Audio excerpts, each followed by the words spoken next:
Hey guys, welcome back. Steve Camerata with WINEWORKZ. This is the final chapter of book 1, Please Don't Die, I Said to Myself. This is chapter 11. It's called Relapse and Redemption. If you've been following along, I certainly do appreciate it. And here is chapter 11. I'm going to just read this for you now.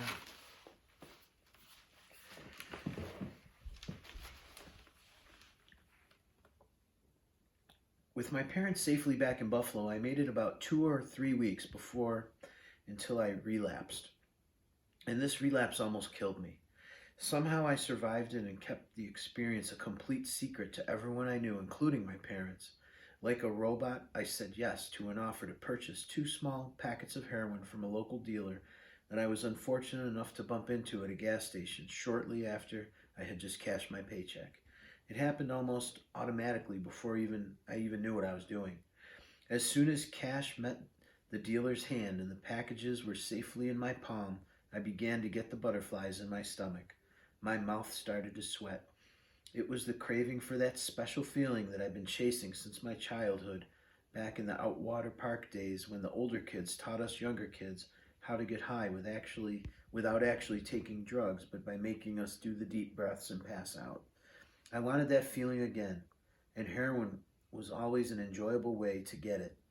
I figured that as long as I didn't shoot it this time, that surely I'd be okay this one final time. I decided to snort it. As the blood uncontrollably poured from my nose, I urgently tried to stop the bleed as to not waste any more of my precious heroin. This was an emergency situation and I had to act fast. It was foolish of me to try and snort the entire packet at once in the first place, but I was several beers in and not really thinking rationally, I suppose.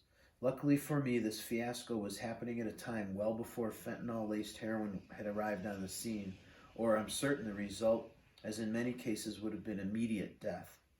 I swiftly fetched my wallet from my back pocket and frantically raced to pull out a credit card to formulate the spilled blood from my nose into a giant line on the wooden desk that I was now seated.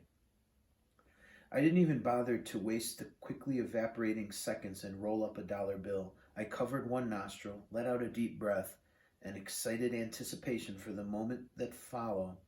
I laid my head to the table and I snorted the entire line of heroin-filled blood.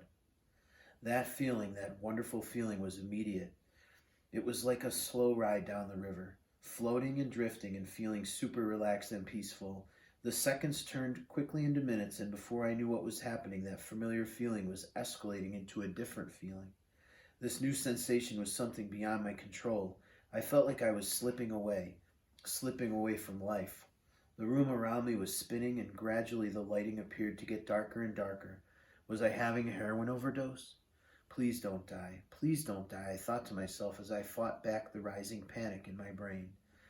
I felt like I was in a video game and I was about to die. I was the video game, and the batteries keeping the game alive were on low and slowly dying. Warning, dead battery. Dead battery was the message being transmitted currently to my brain. I seriously have no idea how I survived that night. I woke up a solid 24 hours later on the floor of the room, face covered in blood and my jeans soaked with urine. It certainly was not one of my finest moments. However, it was a moment of absolute clarity. This was a learning moment, a teaching moment, and one that would last a lifetime. This was the moment that I had finally reached rock bottom, and I accepted it. I had overdosed on heroin, and somehow, through some kind of miracle, I've lived to tell about it. I knew at this very moment that I would never touch the stuff again as long as I lived. And I'm proud to say that to this very day, I still have not. And I know in my heart that I will not. I made my mission that day to give up all drugs, and as well, I decided to lower my drinking to a socially acceptable minimum to help avoid being triggered into a possible relapse. I still love my beer, but these days I rarely drink more than 2 in a row, and I try not to even do that too often. As for shots of heroin, shots of alcohol, and crushing up pills to snort, and that is all in the rearview mirror, and for that I am very, very thankful. In my 48 years, I've uttered the words, "Please don't die," many times. I have survived and overcome many addictions.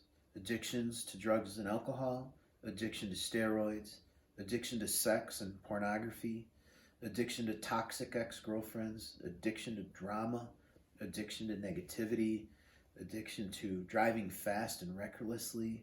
The list is long.